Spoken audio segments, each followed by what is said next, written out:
नमस्कार। पहले हमने पढ़ा था वर्ण परिचय तथा उसका उच्चारण स्थान, जो आपने कर लिया, क्वेश्चंस आंसर भी कर लिया और आप कुछ उसमें समझ भी गए होंगे। उसी का दूसरा स्थान हम लेते हैं, यानी अर्थात दूसरा अंश हम लेते हैं आज शब्द एवं पद परिचय। यानी शब्द से ही पद बनता है, जैसे अक्षर से शब्द बनते हैं, फिर शब्द से पद बनता है।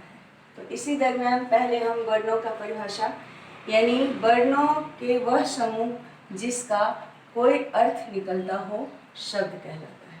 ठीक है, जैसे एक एक शब्द लेंगे। बालकः, इसका मतलब ही हो गया जैसे लड़का, जैसे बालकः, पुस्तकः आदि। इनके अब चलते हैं हम इनके प्रकार। इनके कितने प्रकार होते हैं? अकारांत, पहला लेते हैं अकारांत।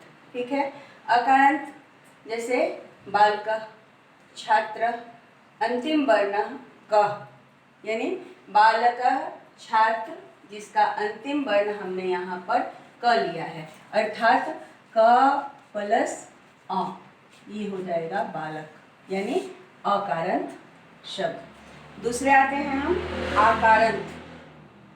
लता, बालिका, इसका अंतिम वर्ण क्या हो जाएगा? का, यानी क प्लस आ, क प्लस आ, ये हो गया का, बालिका। फिर तीसरा हम चलते हैं ईकारांत शब्द। ईकारांत में जैसे आ जाएगा हरि, जैसे बच्चों आपको हरि के रूप कहेंगे चलाने के लिए, तो हरि हरि हरे, हरिम हरि हरिन हरिना हरिभ्याम हरिभ्या, इस प्रकार से इसका रूप चलता है। जैसे कवि का रूप आता है शब्द में, फिर कवि कवि कवय, कविम कवि कविन कविना कविभ्याम कविभ्या, ऐसे करके इसका रूप, तो उसका ई। ठीक है, फिर चलते हैं चौथा ईकारांत, यानी बड़ी ई की मात्रा। हम देख रहे हैं यहाँ पर, यहाँ बड़ी ई की मात्रा बताई गई है, जैसे नदी, श्री, ये स्त्रीलिंग शब्द है। कौन सा शब्द है? यह है स्त्रीलिंग शब्द। पांचवा हम आ गए उकारांत शब्द, जैसे भानु। भानु शब्द अक्सर एग्जाम में आते हैं, 10वीं तक आते हैं बच्चों, ये ध्यान में रखिएगा। जैसे भानु, रिपु आदि, इसका भी ये शब्द रूप ही है, धातु रूप नहीं है, ये शब्द रूप है, इसको चलाना है। ठीक है, अब हम चलते हैं, पहला हमारा डेफिनेशन हो गया शब्द का और इसके हम प्रकार समझ गए।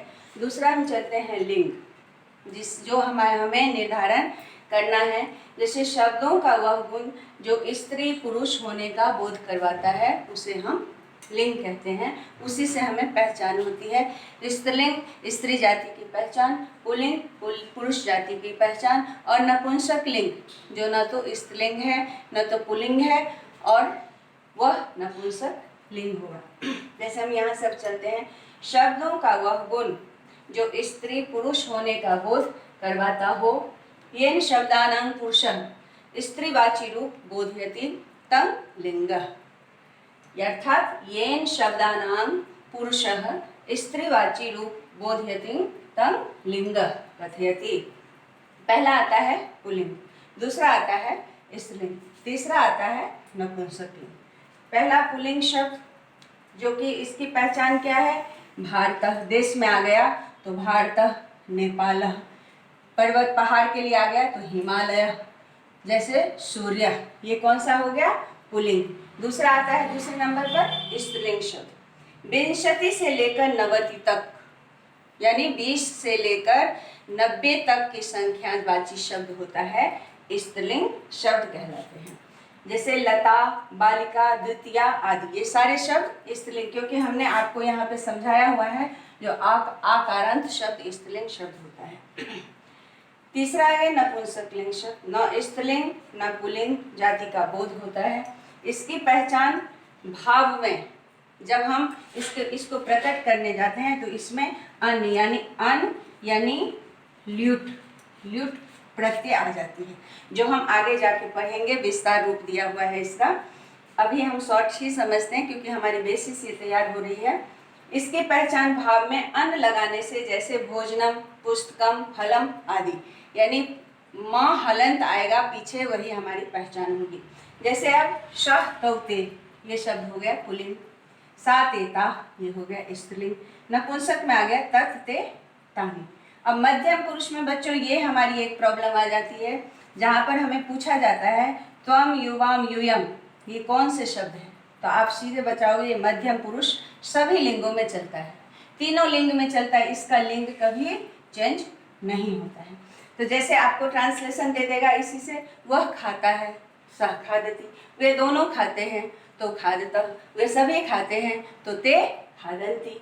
ठीक है, फिर स्त्रीलिंग के लिए आ गया तो सा खादति, ते खादतः, ता खादन्ति, ऐसे ही आएगा। ठीक है, ये हमारा हो गया शब्द एवं पद परिचय। इसी से हम 5-6 क्वेश्चंस आपको बना के भेजेंगे, आप उसको सॉल्व कर लीजिए। जब तक के लिए विराम, नमस्कार।